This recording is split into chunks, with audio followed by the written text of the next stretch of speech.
Louis Thompson, the brilliant mind behind the wildly popular coffee chain Golden Brew, wasn't just a successful CEO. He was a man with a mission. Louis built his business on core values: equality, excellent service, and opportunity for everyone. He wanted every customer to feel welcome and every employee to treat people with respect, no matter who they were. Despite his towering success, Louis never lost touch with the everyday experiences of his customers. He often wondered, were his employees living up to the company's values? To find out, he made an unannounced visit to one of Golden Brew's busiest city branches. But this wasn't just any visit. Louis went undercover, trading his sleek suits for a simple hoodie and jeans. To anyone watching, he looked like just another customer. The moment he stepped inside, the store was buzzing. The smell of fresh coffee filled the air as customers chatted and baristas rushed to fill orders. Louis smiled, excited to see his employees in action. But something quickly caught his attention: a blonde employee standing behind the counter. She wasn't rushing or helping customers. Instead, she was leaning on the counter, scrolling through her phone as a line of customers waited impatiently. Louis stepped forward, his warm smile aimed at the employee. "Excuse me," he said politely. "Could I get some help, please?" The employee, whose name tag read Karen, barely glanced up from her phone. With an exaggerated sigh, she rolled her eyes and muttered, "I'm busy. Go wait like everyone else." Louis blinked, momentarily stunned by her rudeness. He stepped back into the line, observing as Karen casually put her phone away and began helping customers. However, Louis quickly noticed a troubling pattern. Karen smiled and greeted white customers with warmth, taking their orders quickly and chatting pleasantly. But when customers of color approached, her attitude shifted. She became cold, dismissive, and rushed them along without so much as a smile. The tension in the room grew as Louis waited patiently. When it was finally his turn again, he approached the counter, determined to see if her behavior was a mistake. "Hi," he said with his usual friendly tone. "I'd like a medium latte, please." Karen didn't look up. "We're out of that," she said flatly. Louis frowned. He had just watched her make the same drink for a customer moments earlier. "Are you sure?" he asked, his voice calm but firm. Karen crossed her arms and gave him a sharp look. "Try another store," she snapped. The room seemed to fall silent, and Louis felt a mix of disbelief and disappointment. Was this how his employees treated customers when they thought no one important was watching? Without another word, Louis nodded and walked out of the store. He had seen enough. The situation wasn't just about poor customer service. It was about something much deeper and more troubling. As he walked back to his car, his mind raced with questions. How many other customers had experienced this? How many had walked away feeling disrespected and unwelcome? Louis knew one thing for certain. This wasn't the end of the story. It was just the beginning. Louis walked out of the store that day, without revealing who he really was. But inside, he was deeply troubled. This wasn't just about bad service.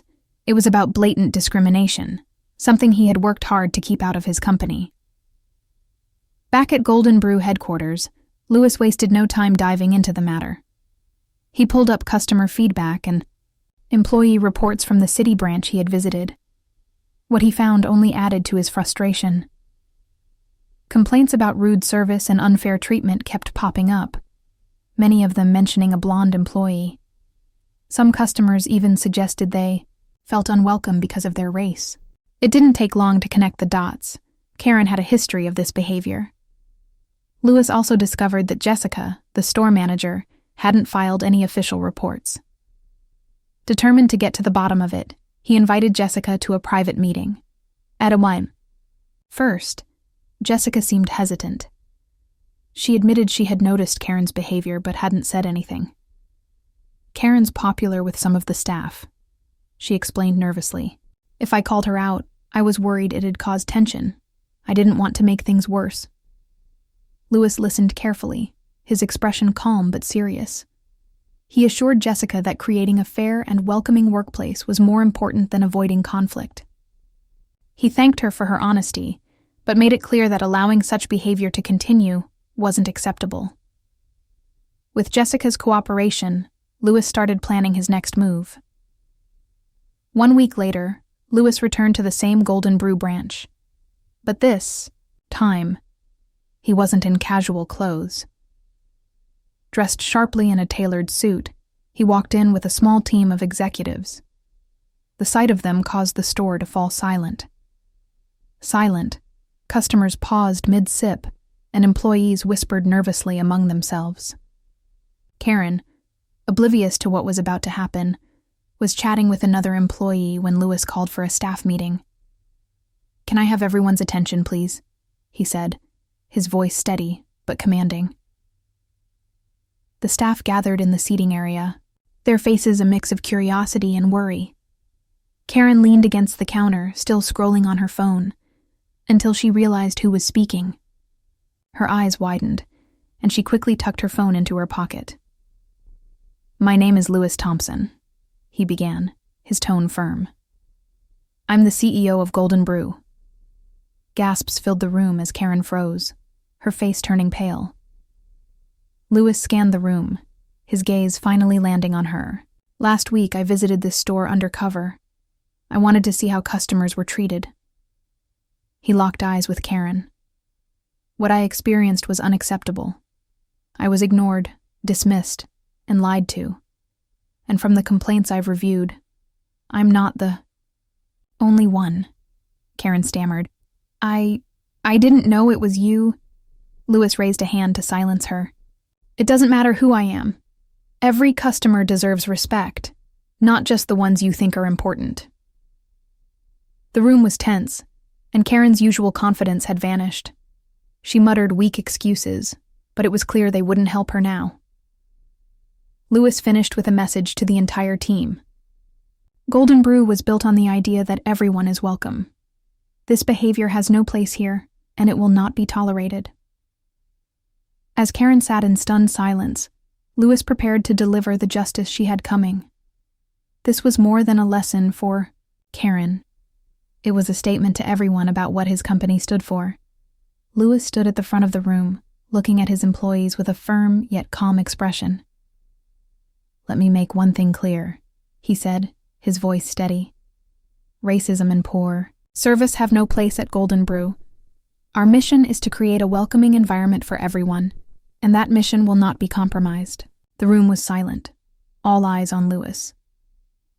Then, he turned his attention to Karen, who was nervously fidgeting with her name tag. "Karen, your behavior last week and the complaints I reviewed show a clear pattern of disrespect and discrimination. That is unacceptable, and I cannot allow it to continue." Karen's face turned pale. "Wait," she stammered. "I can change. It won't happen again, I swear." But Louis shook his head. "I gave you the chance to do the right thing with every customer you served. You chose not to. Effective immediately, you're no longer employed at Golden Brew." Karen gasped, looking around for support, but none of her co-workers spoke up. Louis continued, addressing Jessica, the store manager. "Jessica, I understand the challenges you've faced, but as a leader, it's your responsibility to ensure this workplace reflects our values. I'm giving you the tools to succeed." Jessica nodded, relief and determination in her eyes. Louis explained that she would receive additional training on team management and leadership, along with company-wide support to ensure the store became a positive space for everyone. He then announced a sweeping change across all Golden Brew locations. "Starting today, we're implementing mandatory diversity and inclusion training for every employee.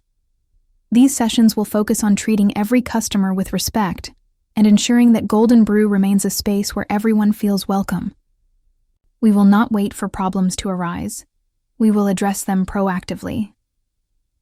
Word of the incident quickly spread, thanks to a few customers who had witnessed the confrontation and shared the story online. Social media exploded with posts applauding Lewis for taking swift and decisive action against discrimination. Comments flooded in from people who admired his leadership and praised Golden Brew for standing up for its values.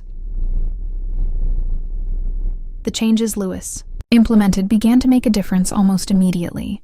Customers noticed the improved atmosphere at the coffee shop, and many expressed their gratitude to the staff. The local community, once wary of the branch, began returning in greater numbers, and business flourished. For Lewis, the experience was a reminder of why he had started Golden Brew in the first place: to create a business that not only served great coffee, but also stood for something greater. He reflected on the importance of leadership and how one decision could shape the culture of an entire company. One afternoon, as he visited another store, Lewis noticed a young black barista working diligently behind the counter. The barista looked up, eyes wide with recognition. "You're Mr. Thompson," he said excitedly. "You're the reason I wanted to work here." Lewis smiled, touched by the young man's words. He spent the afternoon mentoring the barista, sharing advice on leadership and success. As they talked, Lewis felt a deep sense of pride, not just in the company he had built, but in the example he had set. He knew that real change came from action, and he was committed to inspiring others to do the same. Golden Brew wasn't just a coffee shop. It was a symbol of inclusivity, equality, and the power of doing what's right. And that, Lewis thought, was the most important achievement of all.